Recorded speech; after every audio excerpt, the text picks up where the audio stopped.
Hello YouTube, Dave here again. Today I'm going to be giving my long overdue review of the Blade Runner role-playing game. Now most of the items that I'm going to be talking about or showing off in this video were sent to me by Free League, and I'll talk a little bit more about that in a moment. So I do want to thank them for sending this my way, as long ago as they did.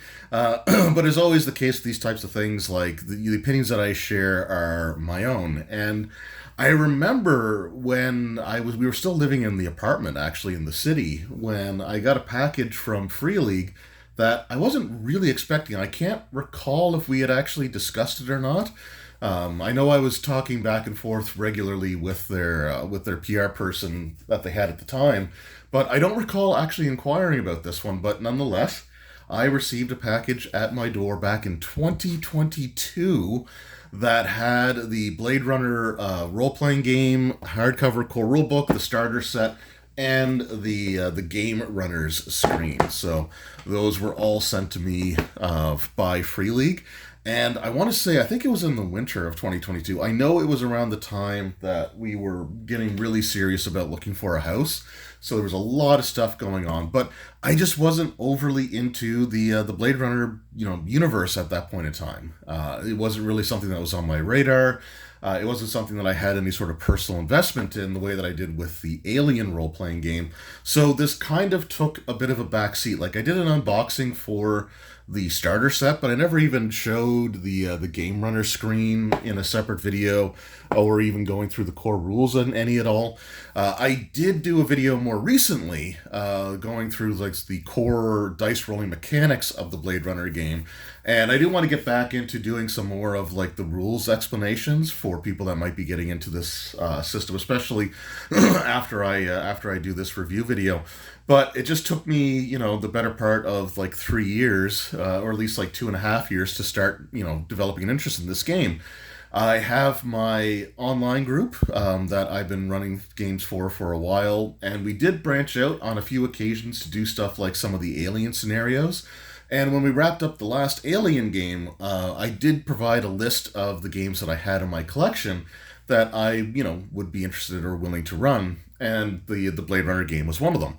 So, some of the players were kind of enthusiastic about trying that out, and so I started reading through the book and going through the starter set scenario, and man, I really regret waiting as long as I did to get into this. In preparation for running my first session, I did even go back and watch the theatrical cut of the original movie.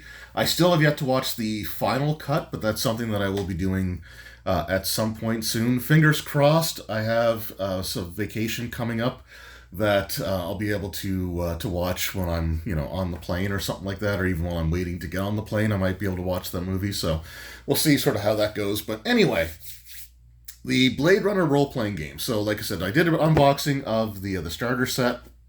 But I will take just a few moments to sort of get into some of the things that are in here, because as part of I'm just going to cut to my opinion of this game immediately, as opposed to try to save it for the end. This is one of the most fun games I have ever run. This is one of my favorite RPGs that I have at this point in time, and I'm really upset with the fact that the third and final chapter of I think it's called their Immortal storyline, or whatever it's referred to as.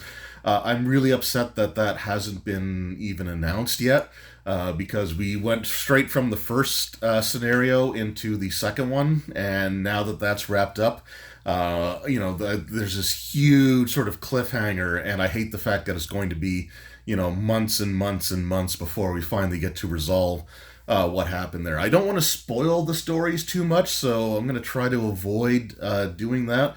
But man, the mechanics are in this game are fantastic, and I went over the dice rolling stuff here. But what the Blade Runner RPG is it's an investigative, like you're police detectives, right? And there's other RPGs out there where you play investigators, and that's like what the characters are called. And there definitely is like research and things like that get involved with it. But I've never felt that the term investigator was more appropriate in a role playing game than it was with this one here, because like you really are detectives. The game is designed for the players to have to keep track of like notes and who they've questioned and what information they've learned from them.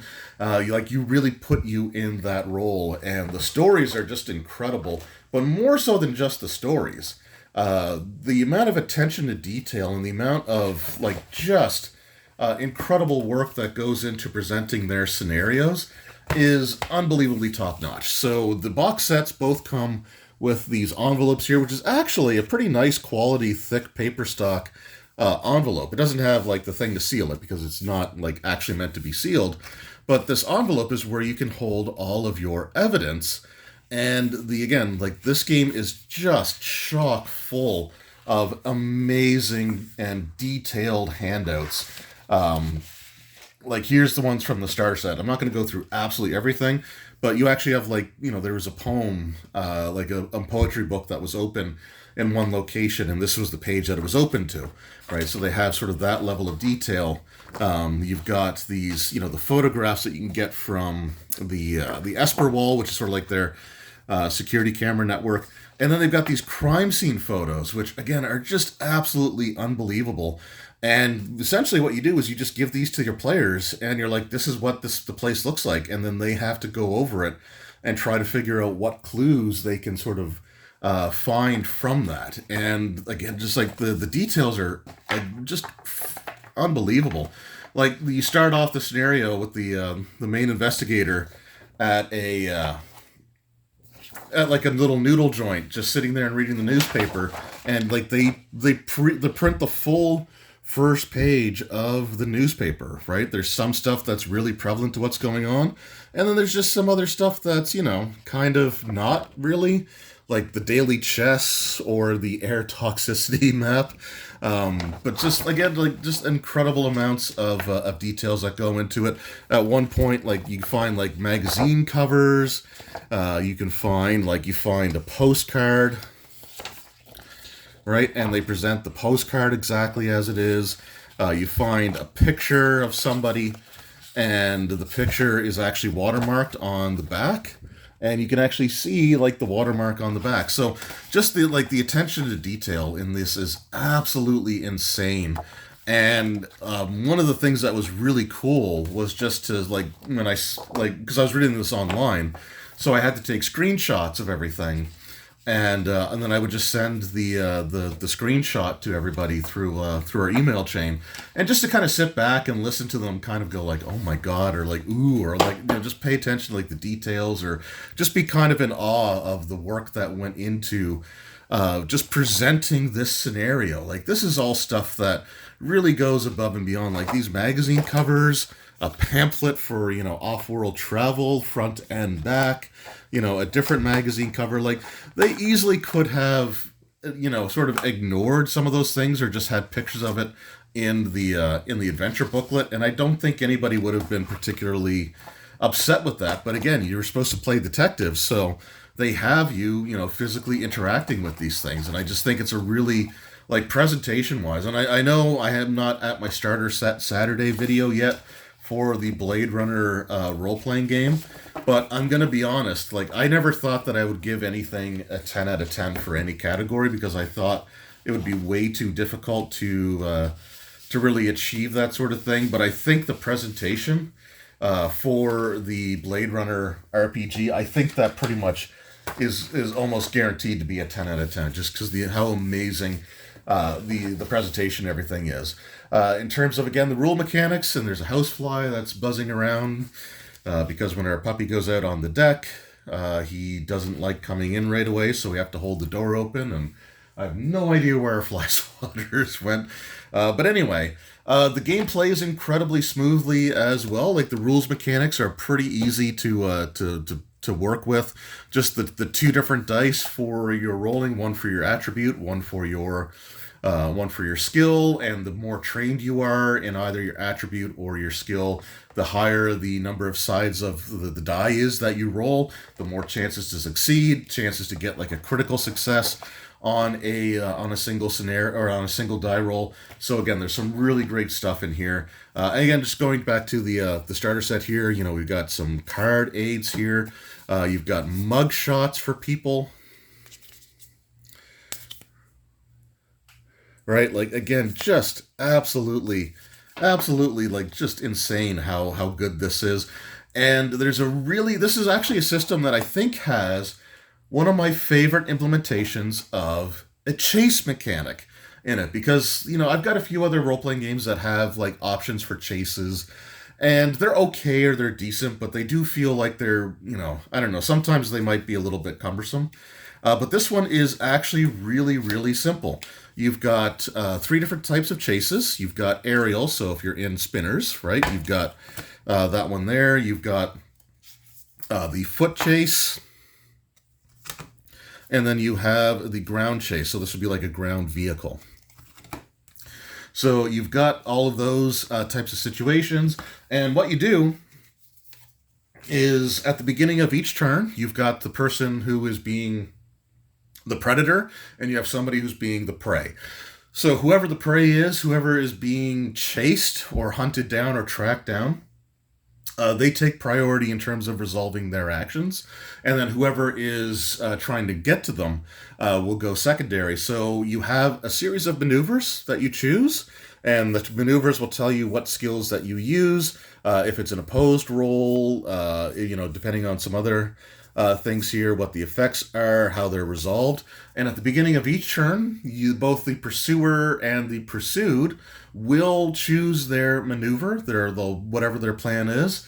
And I do like the card system. Now, again, I was running online, so I didn't really, have the ability to just give the cards to the players. I mean, I could have done through screenshots again, but that would have been unnecessarily messy. But on my end, what I would do is I would take, because there's two copies of each maneuver, one for the game runner and one for the players. So I would take my copy of the maneuvers, and I would choose my maneuver and I would set the card down. That way I wasn't reacting, and I even took my headset off and let the players discuss their plans without me being able to overhear anything. So I would take the headset off. I would put it somewhere where like the audio wasn't coming through, or I couldn't determine anything because I had my dehumidifier running. So I wasn't able to hear anything that they did. So then you flip over your cards to determine, or sorry, you choose your maneuvers, and then each of the different types of chases will present you with an obstacle. So recently I got to run an aerial chase. So you choose your maneuvers, but then before you get a chance to resolve them, you have to determine like what happens. So for example, at one point, this is actually one of the cards that was drawn, the player's vehicle was actually struck by lightning. I rolled randomly to determine which one it was. I used a D6. I think 1 through 3 was the pursuer. 4 through 6 was the players. I ended up rolling a 4, 5, or 6. So their vehicle got hit. They lost power. They had to make a tech roll in order to keep their vehicle from crashing. And then whatever maneuver they had just didn't work for that round. But another obstacle that they could have gone for, or that happened to them. Actually, let's see if I can find the one that happened here. So the first one that they ended up doing was they ended up going between 2 massive skyscrapers. And the skyscrapers in the Blade Runner universe don't mess around. Like, they literally scrape the sky. But they entered, like, the canyon between 2 massive buildings, and they had to, determine. So if they were trying the hide action, they would have disadvantage, but any other thing they were able to succeed at. And yeah, they went through and they had to resolve the obstacles before their maneuvers, and it's really quick and easy and simple. And it was a lot of fun to run that chase. And generally speaking, I don't like running chases because they can get kind of messy, or they can get kind of bogged down. But it was just a joy to run this one here. So the rules mechanics are really they're streamlined and simplified. They're easy to pick up, easy to teach, and they're logical, right? They make sense. So, incredible attention to detail when it comes to their scenarios and their handouts, a really good rule system. And, there's just an absolutely incredible An absolutely incredible RPG. Some fantastic artwork all the way through. Again, when it comes to licensed products, like I could absolutely understand if Free League simply went through the motions of just taking like screenshots from the movies, but they don't do that. They actually commission actual artwork. It's a highly stylized art, but it fits. It really fits the feel of the world. And when it comes to like licensed games, and just when it comes to like Free League in general, they are quickly becoming, if they aren't already, my favorite RPG producing company out there. You can tell that they're passionate about the games that they do, and you can tell that they care about the licenses that they go after, right? They don't just do these because they think they can, get a quick cash in and make like easy profit. Like this quality of the scenarios that they go through or that they present, the quality of the supplemental materials to support those is absolutely like just beyond anything that I've seen from other companies. So yeah, Free League just does an amazing job with that. So again, absolutely fantastic. Their game runner screen. Let's just take a quick look at this here. Is again a really fantastic screen as well, because it has a lot of like pretty much any of the tables that you'd really want to be referencing throughout the course of a scenario. A lot of that stuff is just going to be in here, and that makes life really easy. So again, one of the nicer screens there for what's included. It's the stuff that you typically go through, and when it comes to these scenarios. And this is one of the reasons why I'm upset that Case File 3 is going to take a while. I don't think I could come close to capturing the essence of the Blade Runner world than these guys. I don't think I could do it justice, and I'm not going to insult them, the Blade Runner property, or my players by trying. They just absolutely nail everything. The biggest thing when it comes to like this game is the idea of just the moral dilemmas that you face as you kind of go through this world, because like it's humans and replicants, and replicants are essentially meant to be like expendable fodder that you create and you send into like the most dangerous locations so that humans can't be hurt by whatever's going on there. They're used to colonize worlds. They're used in law enforcement, and even though they are effectively mortal and they have personalities and they have aspirations, or they have like a life that they live. They're just treated like absolute garbage, and there's times that like you have to wrestle with that as the players, right? And the first scenario presented an incredible moral quandary, and the second one, actually, I didn't know if they'd be able to, but the second one even went up that. And one player is going to have to make a new character for when we finally do get Case File 3, because they made a choice. Like they decided that they've had enough of the status quo, and just really incredible stuff here. So we'll take a quick look at the Case File 2 set as well. This is a much thinner box because it uses a lot of the same resources from the starter set, including the characters, which is a great use of carrying over a starter set into your future releases. So we just have some more mugshots there. We've got our case file book, the scenario book. We've got some more handouts here. This one was a bit more of a faster paced scenario, so they didn't have quite as many, but something that was actually kind of neat here. And at first I thought, did I get two copies of something that I shouldn't have?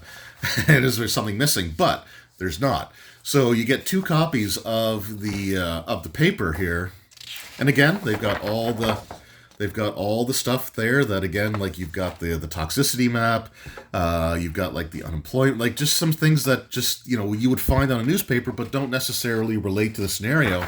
But then they find at a crime scene a copy of the paper, but the corner ad's been torn off, right? So they even reproduced an entire second copy of the paper just to tear off the corner, right? You've also got some really beautiful looking, like, almost like computer printout or computer readout maps. that you'd find on some of like the older monochromatic type of monitors. So just really, really amazing stuff here.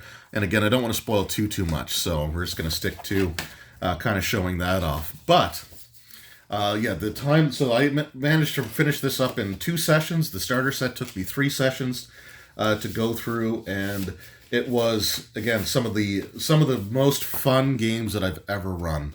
Was going through and doing this, like just to to go through, like this is a system that I am genuinely.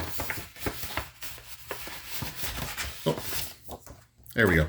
This is a system that I genuinely just adore, and I want to do more of. Like I want to run anything that comes out for this. I want to run. So I know that there's a hit the camera again. There's a Replicant Uprising book, I think it's called, or Replicant Rebellion, or whatever the term is, whatever the title is. That's coming out in January, I think. So my plan is to get that book and run it as well. So I'm just going to set this aside there. So yeah, really incredible stuff. Again, some great artwork throughout these books, throughout the scenarios, incredibly well written scenarios. Just an unbelievable time. So that said, and I cannot praise this game enough. I absolutely adore it. I love it. I want to run more and more of it. But I will say this: this is not going to be a game system for everybody.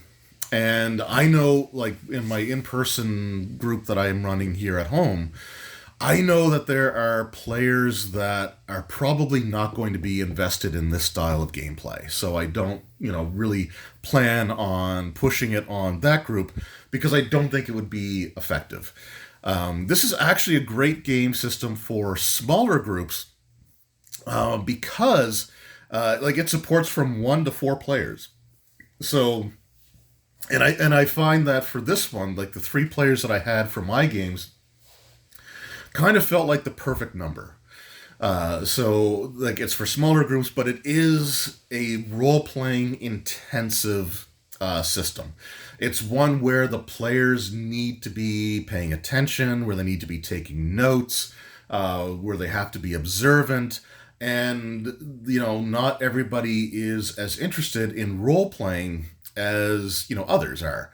And I found, like, with the group that I have for the online game, it seems to be right up people's alley, and they had a great time with the system, and they had a great time going through the story, and like I said, like they wanted to do the second scenario immediately after the first. So, and at first I was wanting to take a little bit of a break just to let there be less time between the second and third installments, but at the end of the day, I just love this game too much. But I know that there are players in my other groups that are not going to be invested, or they're not going to have as good of a time. And like for those that are more interested in just games that revolve around like combat and fighting things and doing damage and stuff like that, there was no combat in my starter set, Case File 01, Electric Dreams. There was no combat until the very final conflict and ending, situation for the encounter, like for the adventure scenario. I keep using adventure as a reflex, but it really shouldn't be called that. So it wasn't until the very final concluding event in the game before they actually got into any sort of like genuine fight. The second scenario starts right off with a battle, so it's a little bit more action focused, so that one might be a little bit better. But at the same time, it's just not going to be for everybody. Like, your players. If the players are ones who enjoy role-playing and they enjoy talking and like learning things and investigating, then that's great. If you have players that just want to do a die roll to try to find information, that works for a lot of games, but it's not going to work for this one. So you have to kind of know your players. And if it involves creating a smaller group on the side to run it, then that's fine. And again, the game accommodates 1 to 4 players. And the way that they do that is the scenarios have a countdown events. And so these events are things that are happening behind the scenes while the players are going to different locations and investigating them and learning what they can or gathering evidence. But these things are happening. And depending on the number of players, they may happen sooner rather than later, or they may take place a bit further on. If you only have one player, then it takes quite a while for these things to happen, because a player can only go to like usually 3 locations in a day before they need to rest. So you can't do too much, but like things are always happening behind the scenes. And so with 3 players, again, you got more options to go places. And the other thing about this game that might make some players uncomfortable is that you are actively encouraged to split the group. It doesn't, if you have everybody always stick together for everything that they do, then stuff is going to be happening way too fast behind the scenes for them to be able to keep up with. And one of the things when I started this game with my group is that, like, you are absolutely encouraged to split up, especially early on. Like towards the end of the scenario, they were spending most of their time going to locations together because things were starting to ramp up and get dangerous. So that was fine, but this is a game that encourages your groups to split up, and this is a game that encourages role playing, and it's not necessarily going to be for everybody. Another thing is that as the game runner, you need to know everything that's happening in the scenario before you start. If you're used to running things like pre-written adventures for like D&D or Pathfinder or most other role-playing games, you can prepare a reasonable amount without needing to know everything that's happening in the scenario. Like I'm running an adventure path called Savage Tide, which was in the Dungeon magazines. And like back in the day, you would run an issue of the magazine and you have no idea what else is happening because the other issues aren't out yet. So you can kind of get away with that in most other games, but for this one, you really need to know what's going on because the players might end up doing things that puts them, in a situation or in a location where, an event is about to take place, and you need to, know how to sort of handle that. So there's a lot going on, and for me, I'll show you my scribbler that I used here. So this was my table that I had for the players. So the day one, so each of the shifts, morning, afternoon, evening, and night, as well as what events were taking place during those. There's just little notations up above everything. And then I also just wrote down the relevant stats for the encounters that actually do happen in the scenario. I made a notation of where the chase maneuvers were in the rule book, and had a little tally of promotion and humanity points, because that's the other thing with this system. As you're going through running the scenarios, you have 2 different forms of experience. Might not be the best term for it, but it kind of works along those lines. So the characters are Blade Runners. They are meant to be officers looking to track down and retire, replicants that are from a certain, like Nexus 8 replicants, for example, are sort of all earmarked for retirement. Or if you find, like in the situation here, you've got replicants that are created through sort of underground means, so they're termed like bootleg replicants and things like that. So when you're going through, you have what are called promotion points. And promotion points are things that you can actually gain or lose throughout the course of the scenario. And you gain promotion points by simply doing what you should be doing as a police officer. So, recording evidence, making arrests, bringing, Nexus 8s to justice type of thing, or to retirement, or, disrupting whatever their plans are type of thing. So you do that for those types of jobs. Then you have humanity points. And humanity points, in a lot of situations, are at odds with promotion points. So humanity points, for example, if you learn somebody is a replicant, but you realize that they haven't hurt or harmed anybody, and they're not a threat or a danger to anybody, they may just be trying to escape from, the city. They may be, just sympathetic or trying to help others. And you realize that they're replicants. If you decide to let them go and not mention anything about it in your write-up, your case file, then you can earn a humanity point. If you make connections with certain, NPCs, then you can earn humanity points. And even like replicants can earn humanity points as well, and you can spend both your promotion points and your humanity points to improve your character. So promotion points are spent to learn new abilities, like special abilities. Like the main investigator has an ability called Married to the Job. So he would have spent, like in the background of the character, would have spent 5 promotion points to learn that ability.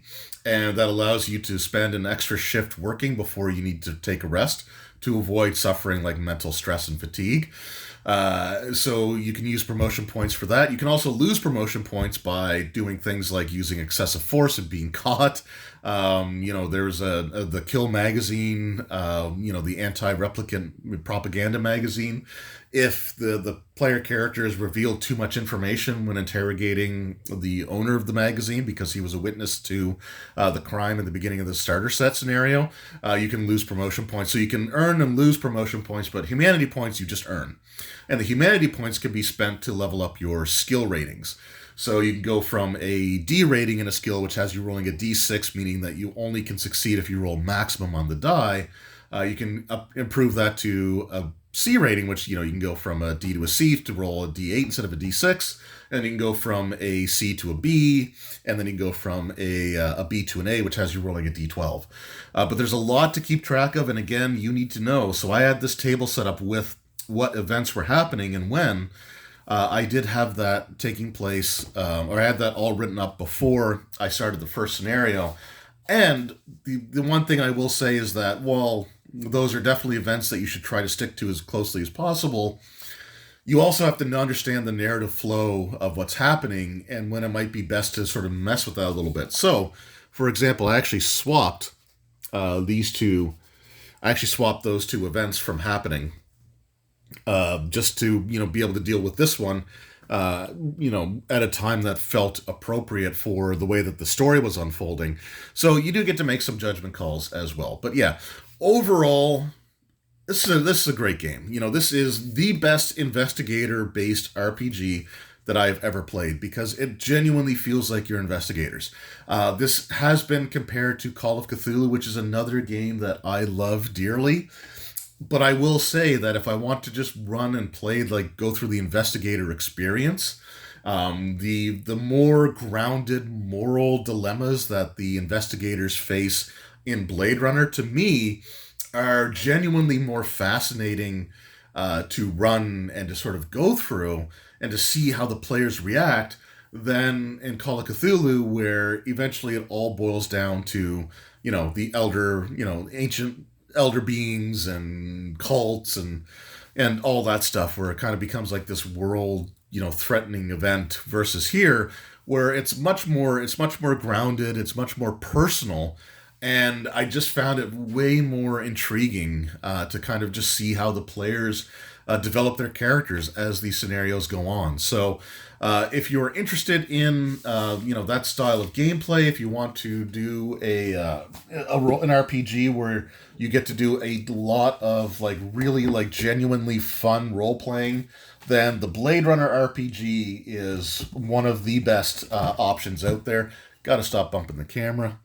But it is one of the best options out there. The rules are really great, really simple, really streamlined.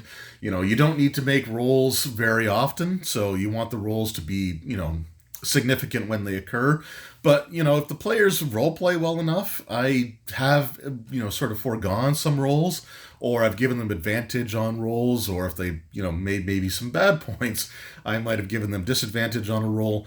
But yeah, just an incredible time. If you are a fan of the Blade Runner movies, these scenarios, the starter set in case file number 2, man, they nail the atmosphere and they nail the feeling of the world. And the scenarios that are in here, I think, make for better movies than what we had for the sequel movie, which I wasn't a huge fan of. It was all right. There were certain aspects of it I really liked, but overall, like, I would rather have seen some of these scenarios become like if they could have turned this trilogy into like a trilogy of movies, man, those movies would be incredible. So yeah, Free League just absolutely nails it. every single time. Their attention to detail is, just second to none. It's, they do an amazing job with all of these things. The artwork is great and evocative of the world. The rules don't get in the way of things, and again, the stories that they tell have been some of the most compelling that I've ever run, and not just even with the Blade Runner game, just in general. The like Free League stories for the games that I have run of theirs are just incredible. Like the Alien ones are fantastic, and these ones were just, again, some of the best times.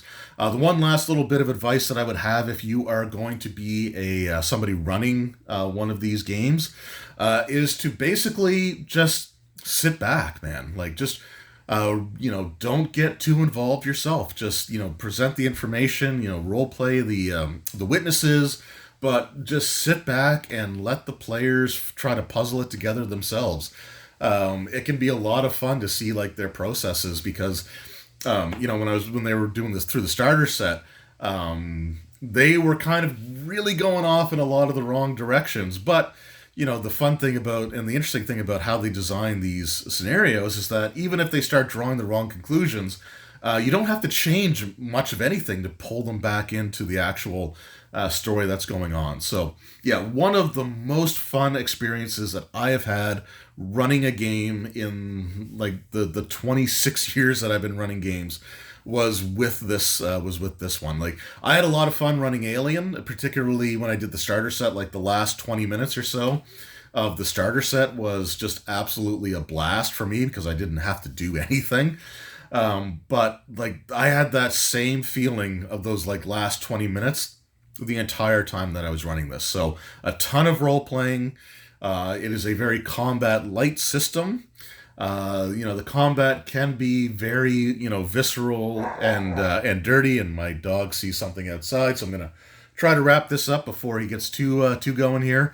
But yeah, just the Blade Runner role playing game. If you were interested in it, I cannot recommend it enough. But at the end of the day, you need to know your players. You need to be, pretty well assured that they are going to connect with this role playing heavy and combat light RPG that really does a fantastic job of grappling with like these moral dilemmas in ways that a lot of other systems have tried but never really captured as well as these guys have.